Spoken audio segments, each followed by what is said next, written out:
हे what's up guys, welcome back once again.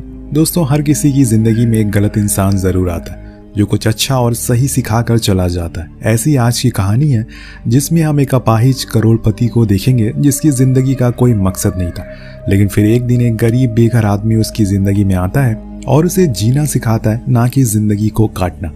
हम Philips को देखते हैं जो अपने मालिक एंड्रयू के साथ पेरिस की सड़कों पर उसकी स्पोर्ट्स कार को दौड़ा रहा है और ऐसा करने में उसे कोई भी डर नहीं लग रहा है क्योंकि उसने एंड्रयू से 200 यूरो की शर्त लगाई है कि वो कैसे भी करके स्पीड को मेंटेन रखेगा और पुलिस को उसके पीछे नहीं आने देगा। पर पुलिस अब उसके पीछे पड़ चुकी है।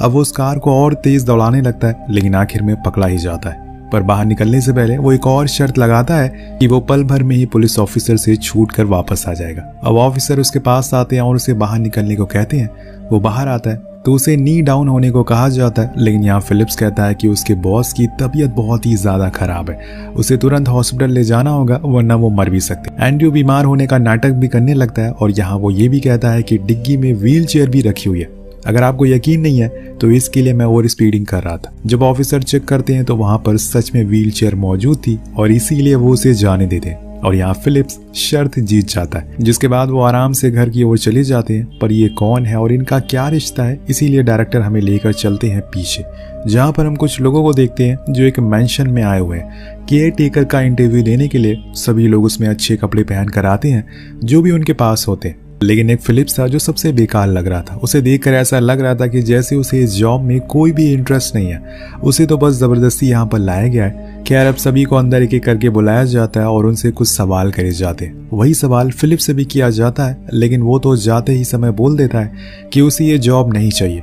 वो लोग बस उसके पेपर पर ये लिख कर दे दें कि वो ये जॉब के काबिल नहीं है ताकि वो किसी अनएम्प्लॉयड स्कीम का फायदा उठा सके। ये सब बातें साइड में बैठा वो शख्स सुन रहा था जिसकी देखभाल के लिए इंटरव्यू चल रहा है, यानी कि एंड्रयू। यहाँ पर फिलिप्स उसी की असिस्टेंट मैग्रिन से फ्लर्ट करना शुरू कर देता है, जिसे देखकर एंड्रयू उसे करीब बुलाता है और पूछता है कि तुम कैसे अपनी जिंदगी को जीते हो, मैं ये जानना चाहता हूँ। तो वो कहता है कि मुझे बस वो चीज करनी है जिसमें मुझे अच्छा लगता है, मैं किसी की गुलामी नहीं करना चाहता। ये सुनकर एंड्रयू कहता है कि ठीक है, लेकिन तुम्हें वो पेपर कल मिलेगा जो तुम्हें चाहिए, आज तुम जा सकते हो। तो फिलिप्स वहां से चला जाता है और यहाँ हम उसकी जिंदगी को देखते हैं कि कैसे वो रहता है, कैसे वो जिंदगी गुजारता है। वो एक छोटे से घर में अपने सभी छोटे छोटे भाइयों के साथ रहता है क्योंकि उसके डैड ने उन्हें छोड़ दिया है। सभी भाई उसे बहुत परेशान करते हैं और ऐसे ही विंडो पर वो खड़ा रहता तो तभी उसकी नजर बाहर एक ब्लैक कार पर पड़ती है जिसके अंदर से बैरक निकलता है जो कि उसका ही भाई है। उसे शक होता है कि कहीं वो कुछ गलत कामों में तो नहीं पड़ गया, इसीलिए घर आने पर सबसे पहले उससे सवाल करता है, लेकिन वो साफ साफ झूठ कह देता है कि वो तो स्कूल से आए। और ये बोलकर वो थोड़ी देर बाद फिर से बाहर चला जाता है, जिससे कि फिलिप्स को पूरा यकीन हो जाता है कि वो जरूर किसी गलत कामों में पड़ चुका है। वो फैसला करता है कि वो किसी दिन उसका पीछा करने का सोचेगा और इसी दौरान उसकी माँ भी आ जाती है जो उन्हीं के साथ रहती हैं, लेकिन वो फिलिप्स से काफी गुस्सा भी है क्योंकि वो पूरे 2 महीने बाद घर वापस आए। वो उसे वही जाने को वापस कहती है जहाँ से वो आए, लेकिन फिलिप्स उसे समझाता है कि उसे एक नौकरी मिल गई है और ये वो झूठ बोलता है, पर अपनी माँ का दिल रखने के लिए वो बस हाँ कर देता है। जिसके बाद फिलिप्स बाहर चला जाता और चुपचाप जाकर अपने दोस्तों के साथ बैठ जाता है। अब उसे कैसी भी करके ये जॉब चाहिए थी, इसीलिए वो अगले दिन सुबह सुबह ही एंड्रयू के घर चला जाता है। वहां जाकर उसे पता चलता है कि एंड्रयू ने उसे काम पर रख लिया है बिना कुछ सोचे समझे। फिलिप्स को समझ नहीं आता कि आखिर उसे ही क्यों चुना गया है, काम पर रखा गया है। और भी लोग तो यहाँ पर आए थे जो उससे ज्यादा काबिल थे। कहानी आगे बढ़ती, घर की मेड आती है और उसे पूरा घर दिखाती है और सारे कामों को भी समझाती है जो उसे आज से शुरू करना है। जब वो अपने रूम को देखता है तो हैरान रह जाता है क्योंकि उस रूम का बाथरूम उसके पूरे घर से बड़ा था और यही तो उसे चाहिए था। उसे हमेशा से ऐसे ही घर में रहना था और आज जाकर उसका ये ड्रीम पूरा हुआ। खैर, अब कहानी आगे बढ़ती है और अब वो एंड्रयू के पास जाता है और उसके सारे कामों को समझता है। एंड्रयू उसे देखकर कहता है कि अगर तुम्हें ये काम पसंद नहीं आया तो तुम इसे 1 महीने के अंदर ही छोड़ देना। तो फिलिप्स कहता है कि मैं सारे काम कर सकता हूँ, लेकिन एंड्रयू का कहना था कि वो आने वाले 6 दिनों में ही इस काम को छोड़कर चला जाएगा क्योंकि हर कोई इंसान किसी दूसरे इंसान की केयर करना नहीं चाहता। ये बहुत ही सुलझे हुए आदमी की बस की बात है जिसकी जल्दी गुस्सा नहीं आता और इन सब चीजों में फिलिप्स पीछे ही है। अब धीरे धीरे करके समय बीतना शुरू हो जाता है। फिलिप्स भी अब काम को शुरू कर देता है। वो पहले तो कुछ दिन दूसरों की मदद लेता है, जैसे कि जब एंड्रयू को व्हील चेयर पर बैठाना होता है तो वो सीधा उसे गोदी में उठाकर ही उस पर बैठा देता है, जो तरीका गलत था। इसीलिए वो मेड उसे सही तरीका समझाती है। जिसके बाद वो किचन में जाता है, वहाँ लोगों के साथ सीखता है कि एंड्रयू को क्या क्या खाना पसंद है। ऐसे ही कई दिन बीत जाते हैं। वो एक हद तक कामों को सीख चुका था। सुबह उठकर वो एंड्रयू को नहलाता है, जिसके बाद उसके कपड़े पहनाता है, फिर उसकी ग्रूमिंग करता है। वे दोनों काफी देर तक बातें करते हैं। एंड्रयू को फिलिप की जिंदगी के बारे में जानकर बहुत अच्छा लगता है, क्योंकि उसके पास ना तो पैसा है ना ही गाड़ी है, फिर भी वो जिंदगी को इतनी बेहतरीन तरीके से जी रहा है। मगर वहीं दूसरी ओर एंड्रयू एक मिलियनर है, लेकिन वो काफी उदास रहता है। पर उसके आने की वजह से उसकी जिंदगी में थोड़ा बहुत मनोरंजन तो आया है। धीरे धीरे के मजा आ रहा है। एक दिन फिलिप्स कई लेटर भी पढ़ता है और उसके अंदर क्या लिखा है ये भी उसे बताता है। लेकिन कुछ ऐसे भी लेटर होते हैं जो उसे पढ़ना अलाउड नहीं था, इसीलिए वो उन्हें नहीं पढ़ता। एक रात वो ऐसे ही बाहर बैठकर खाना खा रहा होता है कि तभी वहां पर एंड्रयू की बेटी आकर अपने बॉयफ्रेंड को किस करना शुरू कर देती है, जो फिलिप्स देख लेता है और डांट कर उसे वहां से भगा देता है, जो कि उसे पसंद नहीं आता।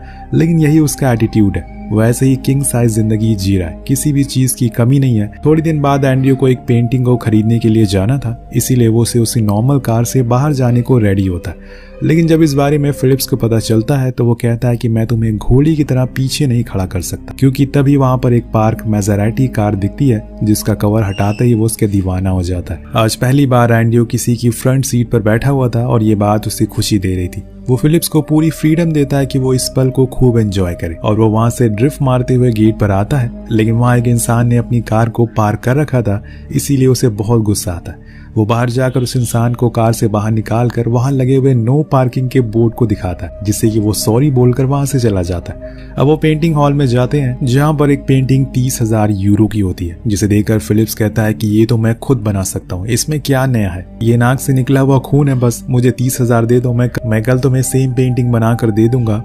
अब वहां उसकी बातें सुनकर एंड्रयू हंसने लगता है और उस पेंटिंग को ना लेने का फैसला करता है। तभी उसके पास एक फोन आता है, जो कि उसके एक दोस्त का था, जो उसे मिलना चाहता था। इसीलिए फिलिप्स उसे लेकर उसी पते पर जाता है और खुद जाकर बाहर खड़ा हो जाता है। जब वो दोस्त आता है तो वह एंड्रयू से कहता है कि फिलिप्स एक अच्छा इंसान नहीं है, तुम्हें किसी और आदमी को काम पर रखना चाहिए था। मैंने सुना है कि वो कई बार जेल भी जा चुका है चोरी के इल्जाम में। लेकिन एंड्रयू को कोई फर्क नहीं पड़ता, वो उसके लिए एकदम नया इंसान है। अगर कोई भी उसकी जगह आता तो वो उसे एक बीमार आदमी की तरह ट्रीट करता, लेकिन वो ऐसा नहीं करता। उसके लिए वो एक नॉर्मल आदमी है, इसीलिए उसके साथ रहने में उसे मजा आता है। इसके बाद वो घर आ जाते हैं। वहां पर हम फिलिप्स के असिस्टेंट से फ्लर्ट करते हुए उसे देखते हैं, जिसमें वो भी उसका साथ देती है। इसके बाद जब वो खाने के लिए किचन में जाता है तो वहां उसे मेड मिलती है, जिसने उसे सब कुछ समझाया था। अब वो उसे उन लेटर्स के बारे में पूछता है कि वो किसके होते हैं, तो वो बताती है कि ये तो हमें भी नहीं पता, लेकिन हाँ एक बारी मुझे कुछ सुनाई दिया कि शायद वो किसी लड़की के लेटर हैं एंड्रयू को जो लिखती है, जिसे एंड्रयू ने आज तक नहीं देखा। वो दोनों बस लेटर के जरिए बात करते हैं। ये जानकर फिलिप्स थोड़ा हैरान होता है कि आखिर ऐसा कैसे हो सकता है। उसी रात फिलिप्स अपने रूम में सो रहा होता है कि तभी तेज तेज एंड्रयू के रूम से आवाजें आने लगती है। वो चाहकर भी इग्नोर उसे नहीं कर पा रहा था। अब उसके पास जाता है तो देखता है कि वो तो पूरा पसीने से भीगा हुआ है, उसको सांस लेने में दिक्कत हो रही है। इसीलिए फिलिप्स फौरन उसे पानी पिलाता है, लेकिन तभी उसकी हालत ठीक नहीं हो रही थी। इसीलिए वो उसके माथे पर गीला कपड़ा रखता है और तब जाकर वो थोड़ा सा बेटर फील करता है। आज वो डिसाइड करता है कि वो उसके कमरे में ही सोएगा, क्योंकि रात में भी कुछ गड़बड़ हो सकती। कुछ ही देर बाद यानी कि 4 बजे आसपास एंड्रयू की तबीयत फिर से खराब हो जाती है, तो वो फौरन उसे व्हील चेयर पर बैठाता है और घर के बाहर लेकर आ जाता है। कुछ ही देर में वो नॉर्मल भी हो जाता है। वो फिलिप्स को बताता है कि आज जमाने के बाद वो ऐसे रात में बाहर आए, वरना जब से उसकी जिंदगी में ये बीमारी आई है तब से ही वो बस टाइम टेबल को देखकर हिलता डुलता है, और आज वो बहुत ही ज्यादा खुश है। वो फिलिप्स से कहता है कि कभी कभी इंसान को दवा की नहीं बल्कि एक खुले माहौल की जरूरत होती है। वहीं रुककर एंड्रयू उसे वीट पिलाता है, जो कि वो पसंद नहीं करता था फर्स्ट टाइम, लेकिन वो उसे जबरदस्ती स्मोक करने को कहता है, जिसके बाद वो उसे पसंद आता है। दोनों ही ऐसी पेरिस की सड़कों पर बिना किसी रोक टोक के घूमते रहते हैं और फिर वो ब्रेकफास्ट के लिए भी जाते हैं, जहां पर फिलिप्स अपने जोक से एंड्रयू का पूरा मूड बदल देता है। ऐसी बातों बातों में वो उससे बहुत सी बातें शेयर कर देता है जो आज तक उसने किसी से भी शेयर नहीं करी थी। जैसे कि जब वो छोटा था तो उसे एक लड़की पसंद थी स्कूल में, और आगे जाकर वही लड़की उसकी वाइफ बनी। उन्हें 5 बारी बच्चे भी हुए, लेकिन हर बारी वो मारे गए, और इसीलिए उन्होंने अलीशा को गोद लिया, जो कि अभी उसकी बेटी है। इसके बाद वो ये भी बताता है कि उसे हमेशा से पैराग्लाइडिंग का शौक था। एक दिन वो अपनी वाइफ को भी अपने साथ ले गया, लेकिन उसी दिन एक हादसा हो गया जिसमें वो हमेशा के लिए उसे छोड़कर चली गई। उसके जाने के बाद से वो इस हालत में आ गया और ये सब बताते हुए उसकी आंखों में आंसू आ जाते जो कि फिलिप से देखे नहीं जाते। इसीलिए उसका मूड ठीक करने के लिए वो एक और जोक मारता है और वो हंसने लगता है। जिसके बाद फिलिप्स उसे बताता है कि 1 महीना हो गया अब उसे ये जॉब करते हुए, क्या वो परमानेंट हो गया है? तो वो कहता है कि पहले तुम मुझे वो सोने का अंडा ला कर दो जो तुमने उस दिन इंटरव्यू वाले दिन चुराया था। ये सुनकर फिलिप्स हैरान रह जाता है, उसे इस बारे में कैसे पता।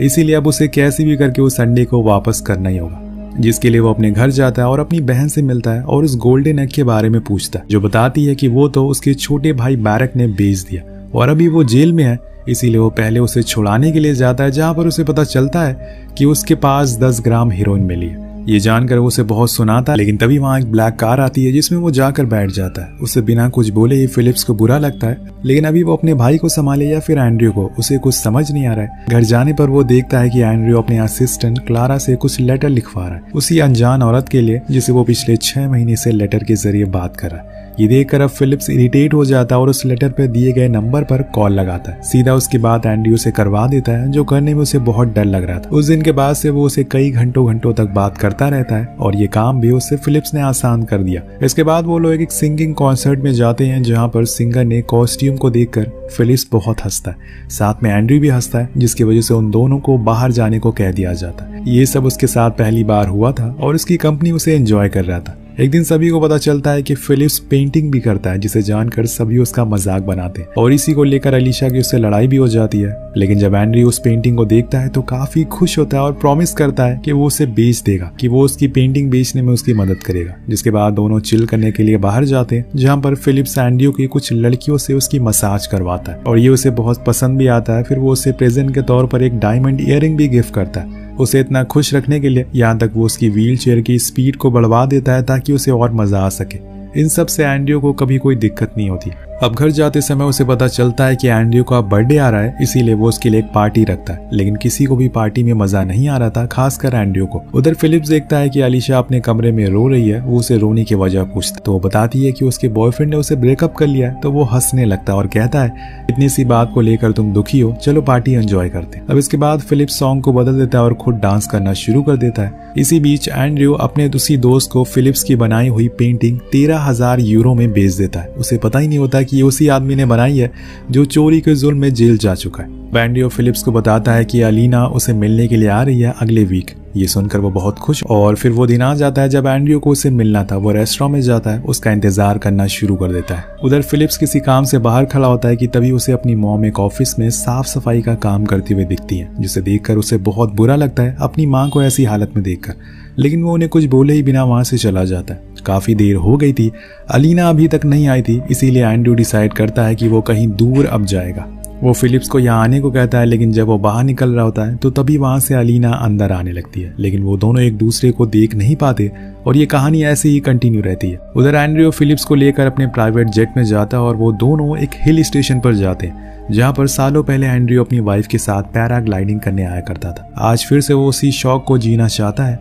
फिलिप्स उसे मना करता है ऐसा मत करो, लेकिन वो नहीं सुनता और तैयार हो जाता है। लेकिन जब बारी फिलिप्स की आती है तो उड़ने की, तो वो डरने लगता है और उस पैराग्लाइडिंग को बहुत गालियां देता है। लेकिन कुछ देर बाद दोनों ही इस सफर का मजा लेने लगते हैं। वो खूब एंजॉय करते हैं और शाम को घर लौट आते हैं। पर वहां वो देखता है कि बैरक बैठा हुआ है, उसके सर पर चोट लगी हुई है। वो उसे लेकर अंदर जाता है और उसके रूम को देखकर बैरक हैरान रह जाता है। वह फिलिप्स उसे बार बार उस चोट के बारे में पूछता है, लेकिन वो कुछ जवाब नहीं दे रहा। वो कहता है कि तुम यहीं रुको, मैं अभी 2 मिनट में आता हूँ।